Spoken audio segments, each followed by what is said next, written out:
जैसे जैसे भारतीय जनता पार्टी और संघ परिवार को चुनावों में अपनी हार दिख रही है, वैसे वैसे इन्हें हिंदू खतरे में नजर आ रहा है। जी हां, पहले मुख्यमंत्री आदित्यनाथ ने कहा था कि बटेंगे तो कटेंगे। फिर प्रधानमंत्री नरेंद्र मोदी महाराष्ट्र पहुंचकर यह अपील करते हैं कि कांग्रेस का वोट बैंक तो उन्हें वोट दे देगा, यानी मुसलमान तो उन्हें वोट दे देगा, मगर हिंदू बट रहा है। अब यही बात संघ परिवार के सरसंघ चालक मोहन भागवत कह रहे हैं। आपके स्क्रीन पर मोहन भागवत का बयान। कहते हैं, हिंदुओं को अपनी सुरक्षा के लिए एकजुट होना होगा। उन्हें भाषा, जाति, प्रांत के मतभेद और विवादों से ऊपर उठना पड़ेगा। गौर कीजिएगा, हिंदुओं को अपनी सुरक्षा के लिए 11 साल होने को आए प्रधानमंत्री नरेंद्र मोदी को देश के प्रधानमंत्री हुए।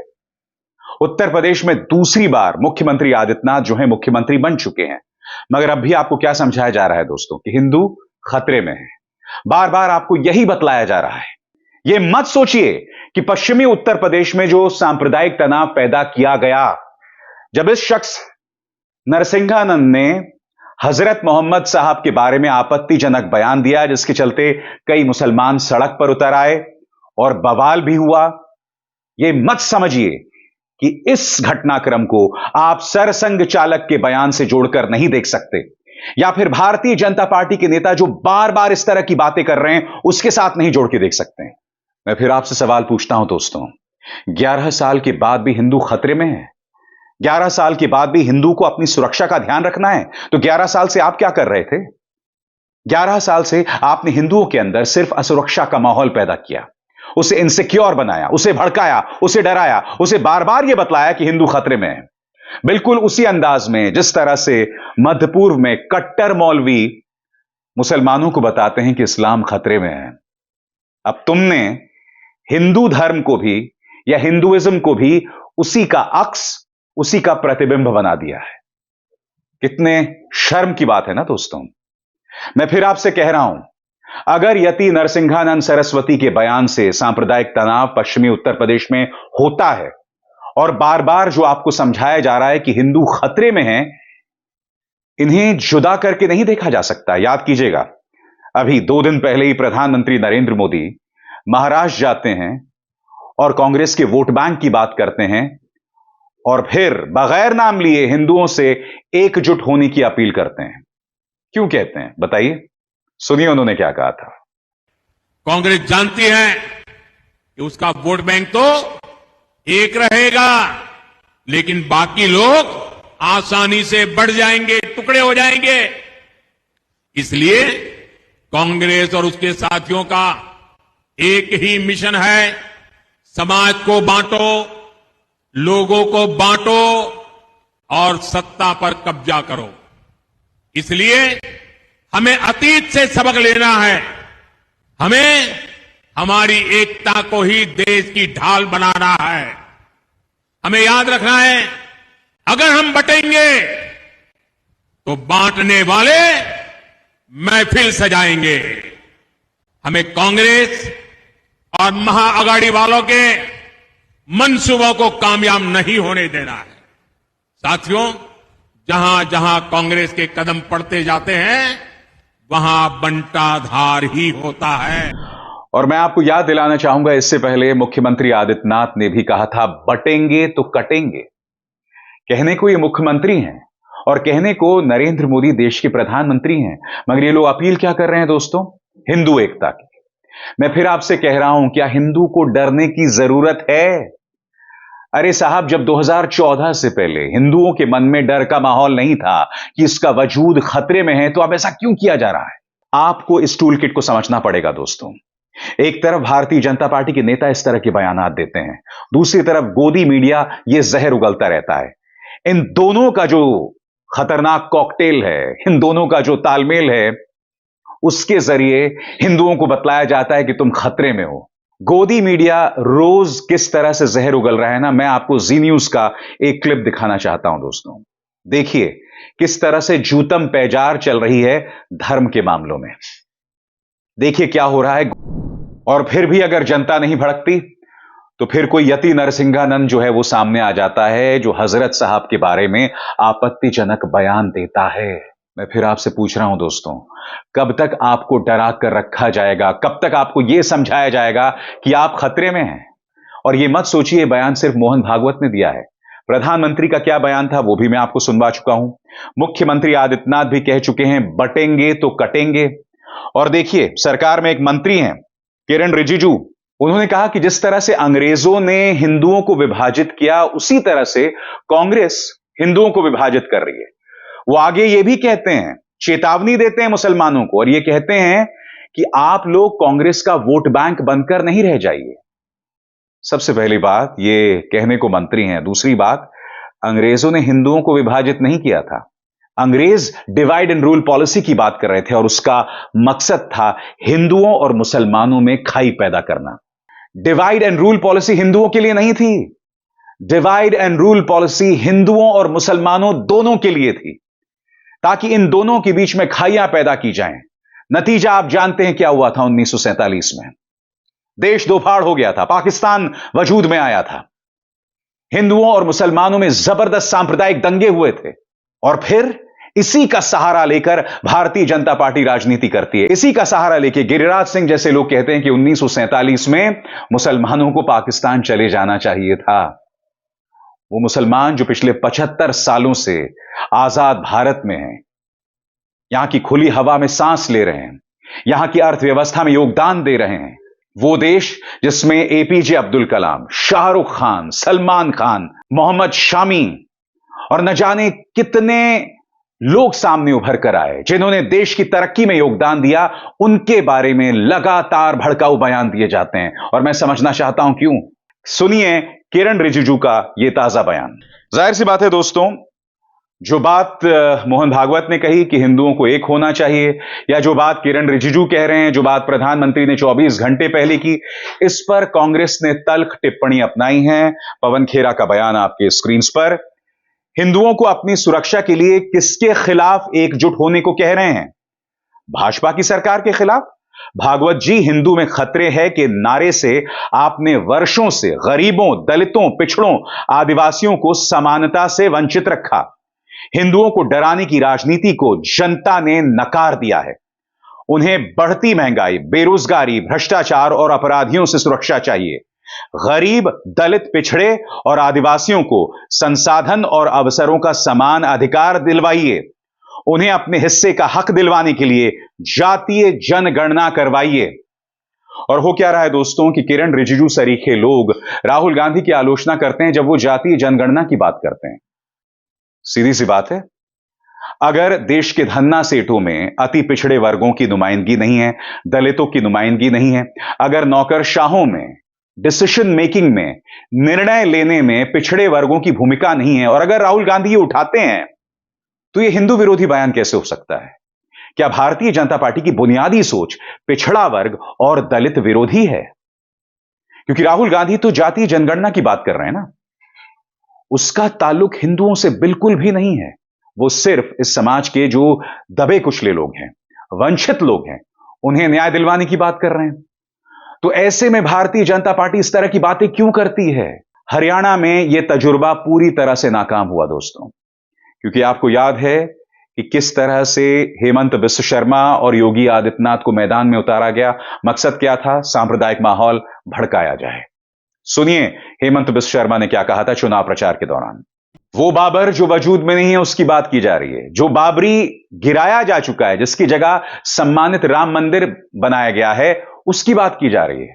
और फिर योगी आदित्यनाथ एक धक्का और दो भड़काऊ बयान दे रहे हैं हरियाणा के चुनाव में। सुनिए उन्होंने क्या कहा था।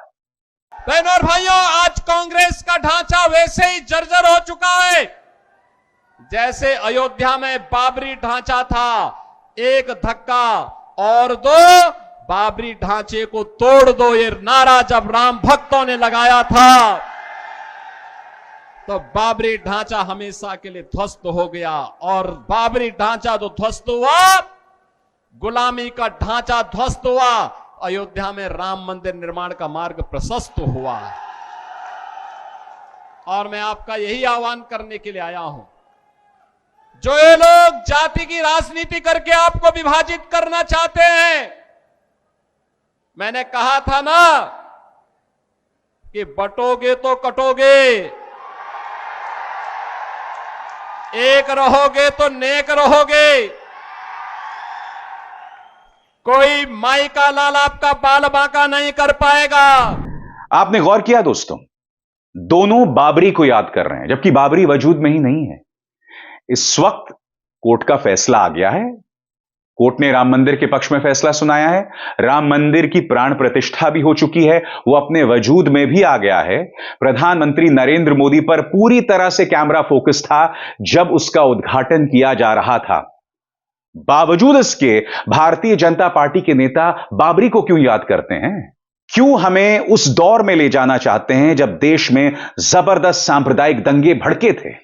सबसे बड़ी बात, भारतीय जनता पार्टी को इस सवाल का जवाब देना है कि बार बार उसके दामन पर उस पर यह आरोप लगता है कि वो पिछड़ा विरोधी है, वो मंडल कमीशन विरोधी है।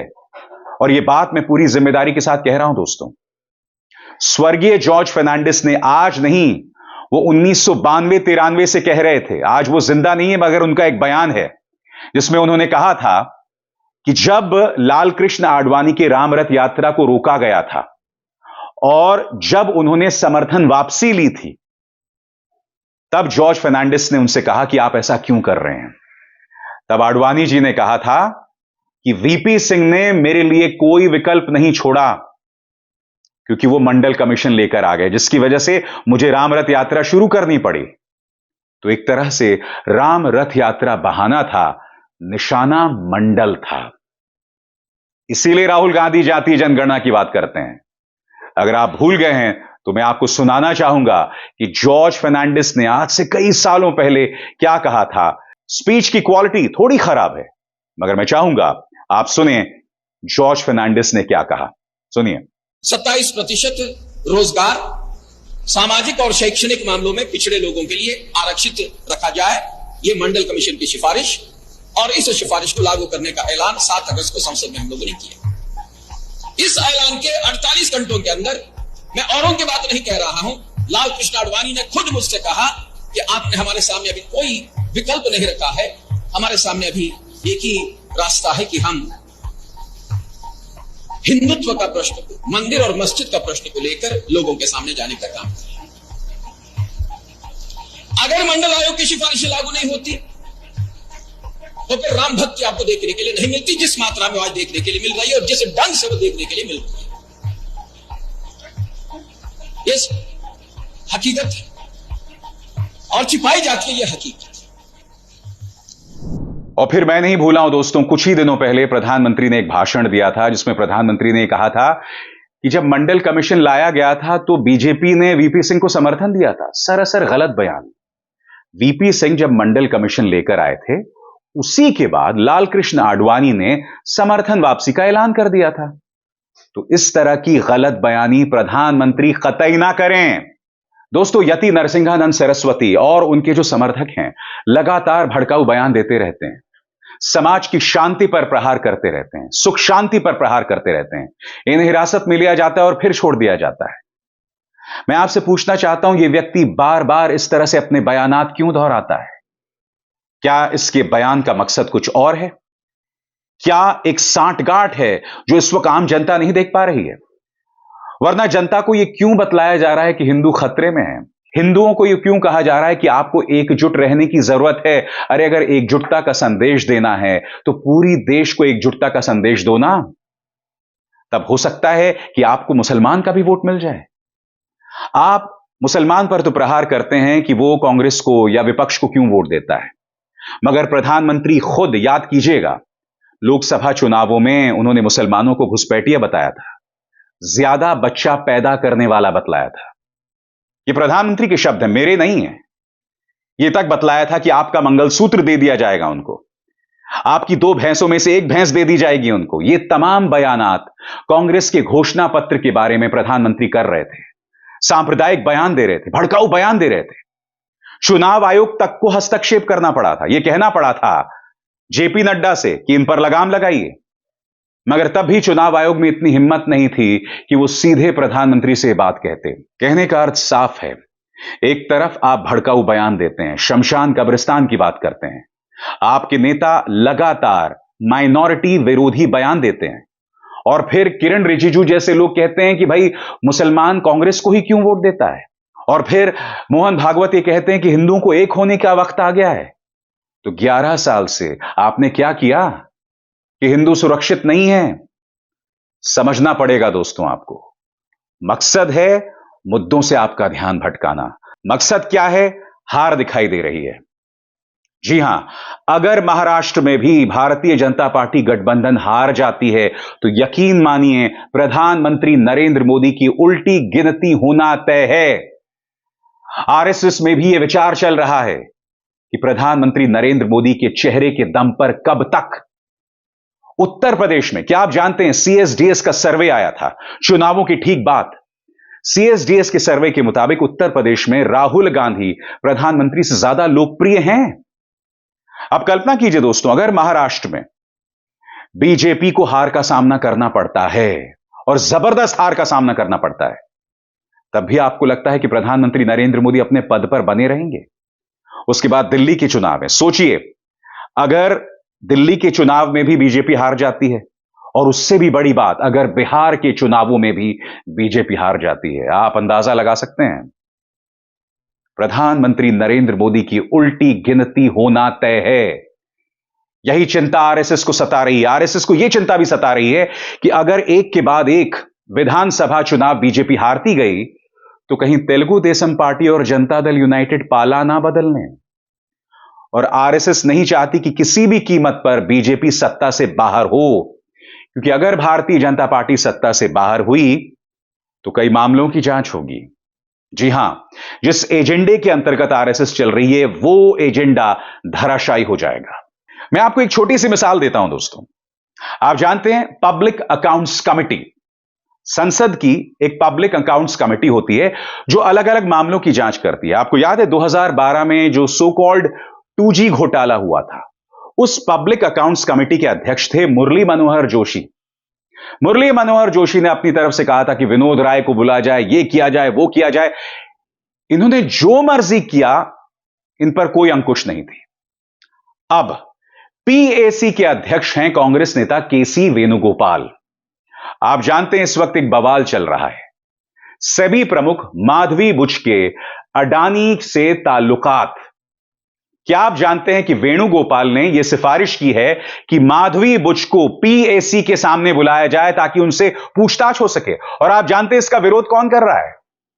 निशिकांत दुबे, भाजपा सांसद निशिकांत दुबे। उन्होंने बाकायदा खत लिखा है लोकसभा अध्यक्ष को कि अगर ऐसा होगा तो देश की अर्थव्यवस्था को नुकसान पहुंचेगा।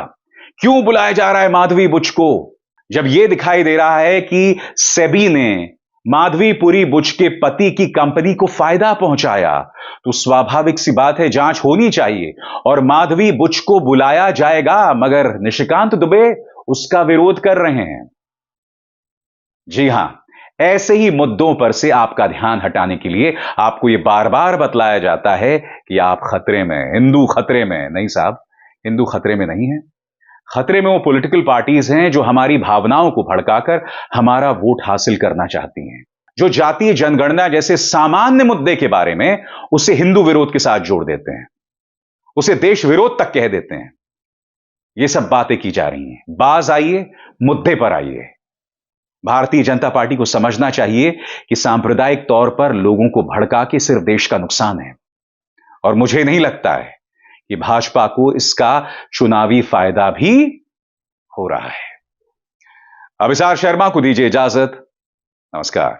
स्वतंत्र और आजाद पत्रकारिता का समर्थन कीजिए, सच में मेरा साथी बनिए। बहुत आसान है दोस्तों, इस ज्वाइन बटन को दबाइए और आपके सामने आएंगे ये 3 विकल्प। इनमें से एक चुनिए और सच के इस सफर में मेरा साथी बनिए।